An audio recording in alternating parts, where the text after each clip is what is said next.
Dash पर हमारे साथ में महामंत्री और एडीएमसी के मेंबर कुलजीत सिंह चहल जी, ओबीसी के अध्यक्ष हमारे प्रदेश के संतोष पाल जी, SC/ST मोर्चा के अध्यक्ष गोविंद कोडवाल जी और हमारे साथ यासिर जिलानी जी। मैं कुलजीत सिंह चहल जी से अनुरोध करूंगा वो प्रेस वार्ता को संबोधित। सभी साथियों का आज इस प्रेस वार्ता में स्वागत है। मेरे साथ हमारे ओबीसी मोर्चा के अध्यक्ष संतोष पाल जी, हमारे SC मोर्चे के अध्यक्ष गोविंद कोडवाल जी, हमारे हरी जी, यासिर जिलानी जी, हमारे हमारे साथ हैं। साथियों, आज की प्रेस वार्ता है, प्रेस वार्ता है। निगम का चुनाव हमारे सामने है। आम आदमी पार्टी भ्रष्टाचार में डूबी हुई है। सरकार में भ्रष्टाचार है, भ्रष्टाचार में सरकार है, समझ में नहीं आ रहा। पिछले 7 साल से अधिक हो गए हैं और आम आदमी पार्टी के पास बताने के लिए नहीं है कि ओबीसी समाज के लिए क्या किया है, SC समाज के लिए क्या किया है, और उनके लिए जो आवंटित फंड था उसका भी उन्होंने दुरुपयोग किया है। आने वाले दिनों में एक बड़े कई कार्यक्रम भारतीय जनता पार्टी ओबीसी समाज और SC समाज के साथ लेकर करने वाली है। आपके आने वाले दिनों में ये भी ध्यान में आएगा कि कई ओबीसी समाज के नेता जो आम आदमी पार्टी, कांग्रेस के अलावा जो सामाजिक राजनीतिक रूप से बड़े महत्वपूर्ण हैं, वो भी भारतीय जनता पार्टी को ज्वाइन करने वाले हैं। हमें गर्व होता है जब हम कहते हैं कि भारतीय जनता पार्टी और हम भारतीय जनता पार्टी के कार्यकर्ता हैं, क्योंकि देश में पहली एक सरकार है जिसने ओबीसी समाज और SC समाज के लिए माननीय प्रधानमंत्री नरेंद्र भाई मोदी की सरकार है, सबसे अधिक काम किए हैं। ओबीसी कमीशन को सबसे अधिक स्वायत्तता देना अगर किसी सरकार में होगा तो नरेंद्र भाई मोदी की सरकार में 27 से अधिक ओबीसी मंत्री और उससे अधिक SC मंत्री हैं। लगभग 60% से अधिक इस सरकार में जो प्रतिनिधि है वो ओबीसी और SC समाज का है।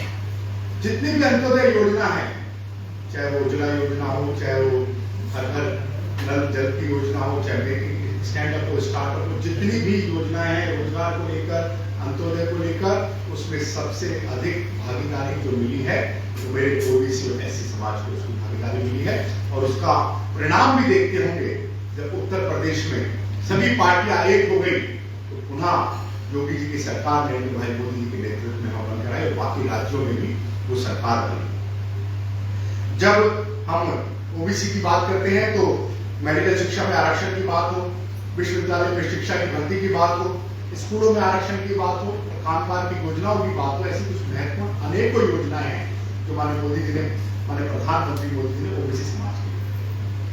और जब मैं SC समाज की बात करता हूं तो अगर सच्ची में बाबा साहब भीमराव अंबेडकर जी को सच्ची श्रद्धांजलि अगर किसी ने दी है तो सच्ची श्रद्धांजलि माने प्रधानमंत्री नरेंद्र भाई मोदी जी की सरकार ने दी है, जो पंचतीर्थ की स्थापना के लिए, जिसमें अंबेडकर इंटरनेशनल सेंटर और 26 को लोग निकाली है। SC समाज के बच्चों के लिए, रोजगार के लिए, उनकी छात्रवृत्ति के लिए, एट्रोसिटी एक्ट को मजबूत करने के लिए ऐसी अनेकों योजनाएं हैं जो हमारे प्रधानमंत्री जी ने की है। और इसके विपरीत दिल्ली सरकार के पास बताने को एक भी ऐसी योजना नहीं है जो बता सके अरविंद केजरीवाल जो उसने ओबीसी और SC समाज के लिए। हमारे कल से इस अभियान की शुरुआत होगी। कल एक बड़ा कार्यक्रम बैरवा समाज का होगा जिसमें कुछ नेता ज्वाइन भी करेंगे, जो प्रदेश कार्यालय में होगा।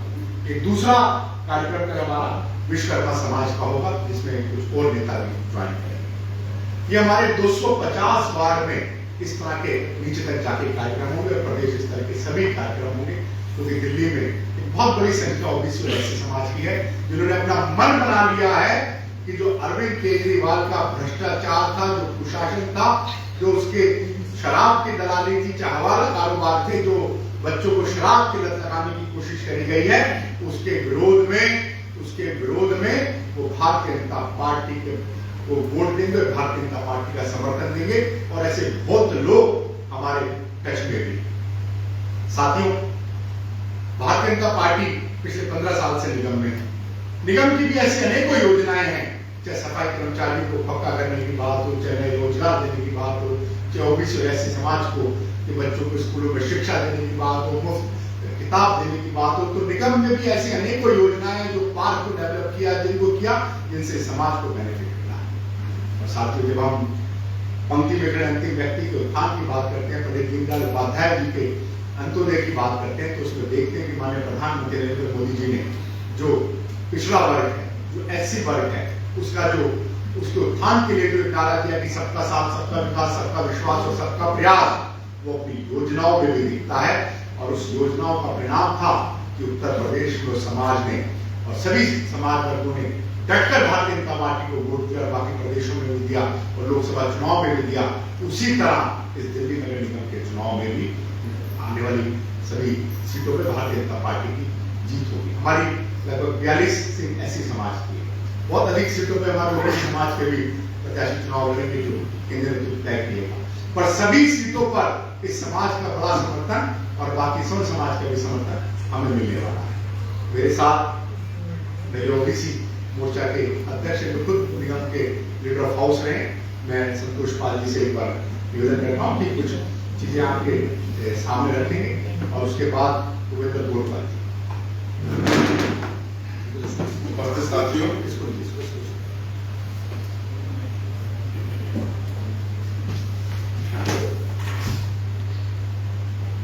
जैसा कि अभी कुलजीत जी ने बताया कि ओबीसी समाज के लिए हमारे देश के प्रधानमंत्री जी ने जो कार्य किए हैं वह सारा लिखित में आपको मिल भी जाएगा और अभी स्वयं कुलजीत जी ने बताया। मैं सिर्फ एक बात में जोड़ना चाहता हूं कि दिल्ली सरकार को बार बार कहने के बावजूद पिछड़ा समाज, ओबीसी समाज जो दिल्ली में रहता है, उनके सर्टिफिकेट, उनके प्रमाण पत्र इन्होंने बनाने से रोके हुए हैं, जिसकी हम बार बार इनसे मांग करते आए हैं। और कोई बनवाने जाता है तो उससे कहते हैं सन 1993 का आप कोई सा अपना प्रमाण पत्र लेके आएंगे, तो 22 साल और 7 साल यानी 32 साल जो दिल्ली में रह रहा है, क्या उसका प्रमाण पत्र नहीं बनना चाहिए? बिल्कुल इस तरीके से रजिस्ट्री जो रजिस्ट्रार ऑफिस बनाए जाते हैं। और वहां ऐसी भी जानकारी आई है कि कोई सीधा साधा आदमी साधारण व्यक्ति बनवाना चाहता है, उसको मना कर दिया जाता है, लेकिन वहां लेन देन करके पैसे देके वो प्रमाण पत्र बनाए भी जाते हैं। तो मेरा निवेदन इतना है कि हम इस बात को अभी जनता के बीच में जाएंगे, रखेंगे। हमारा ओबीसी समाज इससे बहुत पीड़ित है कि हम लोग 30 साल से 25 साल से दिल्ली में रह रहे हैं, लेकिन हमारा प्रमाण पत्र नहीं बन पाना। बहुत बहुत धन्यवाद। अब मैं वो एससी मोर्चा के हमारे अध्यक्ष भूपेंद्र गोलवाल से अनुरोध करूंगा वो अपनी बात को रखें।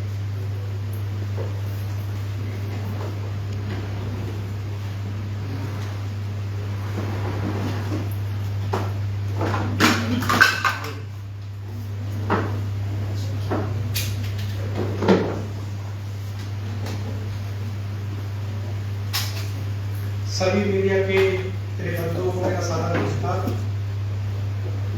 अभी हमारे प्रदेश के महामंत्री भाई कुलजीत जैन जी ने सारा विषय आपको के समझ रखा।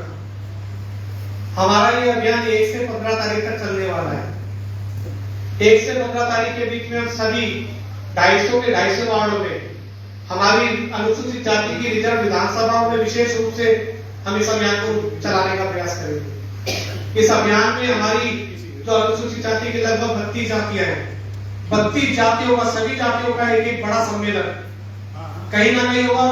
जो इसमें प्रमुख जातियां हैं उनके हम 5-5, 10 सम्मेलन भी करने वाले। इस सम्मेलन में हमारा मुख्य उद्देश्य सिर्फ एक ही होगा कि माननीय प्रधानमंत्री नरेंद्र मोदी जी की योजनाओं से और उनके हमारी भारतीय जनता पार्टी की नीतियों से जनता को रूबरू कराना, जनता को बताना कि कैसे एक तरफ देश के प्रधानमंत्री प्रत्येक व्यक्ति की चिंता करते हुए अपनी योजना बनाते हैं, कैसे प्रत्येक व्यक्ति का हमारे समाज के प्रत्येक अंतिम पंक्ति में खड़े हुए व्यक्ति तक की चिंता करते हैं। और एक तरफ दिल्ली का मुख्यमंत्री जो हमारी एससी समाज हो चाहे ओबीसी समाज हो, जिसको झूठ बोलकर उसने वोट लिया और उसके बाद इन समाजों को बिल्कुल ही अनदेखा कर दिया। आने वाले समय में जब हम समाज के बीच में जाएंगे तो समाज के बीच में मोदी जी की योजनाओं को भी लेकर जाएंगे, समाज के बीच में दिल्ली सरकार की विफलताओं के बारे में बताएंगे और समाज के बीच में हम समाज से क्या अपेक्षा रखते हैं, समाज से क्या अपेक्षा रखती है, वो सुझाव उनसे लेंगे।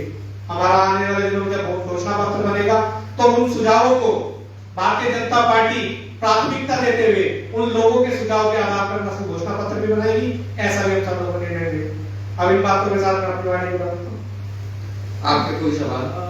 शायद 15 दिन का ये कार्यक्रम है, बताया कि 32 जातियों को बीच में आप लोग कार्यक्रम लेके आएंगे, कितने सम्मेलन होंगे टोटल और लगभग कितने लोगों को आप लोग जोड़ पाएंगे 15 दिन तक चलने वाले कार्यक्रमों के माध्यम से? कोई एक लक्ष्य या कोई नंबर और लक्ष्य? हमारे सभी वार्डों में अलग अलग वार्डों में अलग अलग जातियों का सम्मेलन सब जगह जिसका हमें समर्थन मिल रहा है। तो 250 वार्डों में उनके अनुसार हमारे छोटे और बड़े सम्मेलन होंगे। तो आप सम्मेलन की संख्या और छोटे बड़े मिलाकर वो हजारों से ऊपर हो सकती है। और जो बड़े सम्मेलन है वो सभी जाति सभी समूहों के एक बड़ा सम्मेलन होगा जो प्रदेश स्तर का होगा और उसके बाद सभी वार्ड स्तर के वो सम्मेलन होंगे। इसकी डिटेल योजना सब तैयार हो चुकी है। और जो मैंने पहले कहा कि जिस तरह से हमारे प्रधानमंत्री जी की सच्ची श्रद्धांजलि बाबा भीमराव अम्बेडकर जी के लिए है, वाल्मीकि समाज के लिए है, ओबीसी समाज के लिए, तो दिल्ली का एक बड़ा वर्ग बड़े नाम भारतीय जनता पार्टी को आने वाले दिनों में ज्वाइन करने वाले हैं। और एक बड़ा सम्मेलन भी ओबीसी समाज का, सभी समाजों को साथ लेकर जिसमें हमारा केंद्रीय नेतृत्व भी उपस्थित होगा, ऐसा बड़ा सम्मेलन भी दिल्ली में आपको उसकी जल्द जानकारी मिल जाएगी। और ऐसा ही बड़ा सम्मेलन ऐसी मोर्चे का भी होगा, इसकी जानकारी। कितने लोग जुड़ेंगे? मोदी जी के किए गए कामों को बताना ठीक बात है, लेकिन 15 साल से शासन में बीजेपी रही है, कुछ ऐसे काम बताते जो किए गए 15 सालों में अब के कर्मचारी आज तक नहीं हुए। मैंने कहा रामगिरी जी कि दिल्ली नगर निगम की जब तीनों नगर निगम थी तो नगर निगम को एक बहुत बड़ी दिक्कत हम बार बार डिमांड करते रहे अरविंद केजरीवाल से, फंड्स की बड़ी दिक्कत रखी। उसके बाद भी हमने अपने सफाई कर्मियों को मौका किया। हमने जो बस्तियां थी, पुनर्वास बस्तियां थी, जो वाल्मीकि बस्तियां जहाँ बोले तो उसमें हमने कई विकास के काम किए। हमने हमारे संतोष पाल जी कहे एलईडी लाइट्स और स्पेशली समाज के लिए भी जब निगम ने जब पूरा काम करने गई तो स्वच्छता को लेकर हो, शिक्षा को लेकर हो, स्वास्थ्य को लेकर हो, हमने सब क्षेत्रों में 15 साल की हमारे निगम ने काम किया। वेस्ट टू जो हमारा वेस्ट टू वेल्थ का हमने इस तरह से पार्ट डेवलप किया। और आप मानेंगे देश का जो 10 स्कूलों की सूची में एसडीएमसी का स्कूल भी 10 स्कूलों की सूची में आया। और अभी हमने जो माने गृह मंत्री जी ने जैसे भारत से बताया, देश उसके लिए बताया और माने गृह मंत्री जी ने इस योजना का अनावरण किया। ऐसे अनेकों योजनाएं हैं जिनके आपके पास पूरी डिटेल पत्रक होगा। 500 ढलाव बंद किए, शिक्षकों का किया, स्कूल बनाए 1000 से अधिक, हमारे सफाई कर्मचारियों के पार्कों में जिम करें। तो अगर उसकी डिटेलिंग बात करेंगे तो उसको लेकर एक पूरी डिटेल प्रेस कॉन्फ्रेंस हो सकती है। ये एक अच्छी जानकारी है कि आज तक के पहले 15 साल से पहले भी 7,000 दिन कर्मचारियों को पक्का किया वो भारतीय जनता पार्टी के कार्यकाल में। जी आप सभी समुदाय को लेकर एक सम्मेलन करने जा रहे हैं, क्या मानेंगे इसको लेकर भी कोई प्लानिंग है जिसमें? निश्चित रूप से उसकी भी डिटेल बढ़ती है, वो भी आपके सामने जब आपकी बैठक होगी उसमें भी लंबा चुनाव है, वो लंबा चुनाव वो भी चलेगा। कांग्रेस लगातार आरोप लगाती रही और जो याचिका पड़ी हुई जिसपे सुनवाई 14 दिसंबर को है वो भी इसी उस पे है कि जो परिसीमन का आधार बनाया गया वो शायद जातिगत और अल्पसंख्यकों को लेके था, इक्वल डिस्ट्रीब्यूशन नहीं है अवार्ड्स में। क्या इस तरीके के कार्यक्रम शुरू करना क्या उस चीज को जवाब है? दूसरा सवाल, जब वार्डों में सुनने में आ रहा है कि जब टिकटें बांटी जाएंगी, जो वार्ड 87 आपके तय होंगे, उनमें से क्या वाकई में जातिगत समीकरण देखे जाएंगे 87 में? प्रत्येक जीतने वाला व्यक्ति को पार्टी चुनाव देती है, सभी समीकरणों को देख के चुनाव टिकट दी जाती है और पार्टी का कार्यकर्ता और अनेक चीजें, क्योंकि पार्टी कार्यकर्ता आधारित पार्टी है। या वन मैन आर्मी नहीं है कि अरविंद केजरीवाल खड़े हो गए या सपा की तरह यादव परिवार से खड़ा हो गया, कांग्रेस की तरह गांधी परिवार से खड़ा हो गया, या टीम डिसीजन लेती है चुनाव समिति लेगी, तो उसमें सभी चीजों को ध्यान में रखने के पार्टी है। और कांग्रेस वाला सवाल, कांग्रेस के सवाल पे मैं आपको बताता हूँ, कांग्रेस का आधार धनाधार खत्म हो चुका है, अपने अस्तित्व को बचाने की लड़ाई लड़ रहे हैं। राहुल गांधी कहाँ दौड़ लगा रहे हैं, चुनाव कहाँ हो रहा है वो समझ में नहीं आ रहा। तो कांग्रेस पे अगर जवाब भी दो तो लगता है उनको ज्यादा इम्पोर्टेंस मिलेगी, क्योंकि उनका खुद का नहीं पता कि क्या कर रहे हैं। विषय से संबंधित जी जी सुदामा जी। सर मुझे मतलब क्या आप लोगों को ऐसा लग रहा है कि जो आपके वोट वोटर है वो खिसक रहे हैं और इसलिए आपको एक मतलब वर्ग समूह पे आना पड़ता है? नहीं, हमारा core voter Bharatiya Janata party के साथ है और आगे भी रहेगा। पर भारतीय जनता पार्टी के हमारे प्रधानमंत्री जी कहते हैं सबका साथ, सबका विकास, सबका विश्वास और सबका प्रयास, तो उसमें जो ये एक हमारा अपना, जिसके लिए हमारे प्रधानमंत्री जी ने अनेकों योजनाएं केंद्र से लेकर ऊपर से लेकर नीचे तक की, यहाँ गाँव तक की है। तो दिल्ली लघु भारत है, यहाँ उत्तर प्रदेश का व्यक्ति रहता है, यहाँ बिहार का व्यक्ति रहता है, मध्य प्रदेश का व्यक्ति रहता है, यहाँ हरियाणा का व्यक्ति रहता है, यहाँ पंजाब का व्यक्ति रहता है, उसके गाँव में भी उसका लाभ मिला है। तो उन लोगों को ले जाकर अपने वोट बैंक को एक बार अपनी बात बताना, इसलिए करना है। धन्यवाद।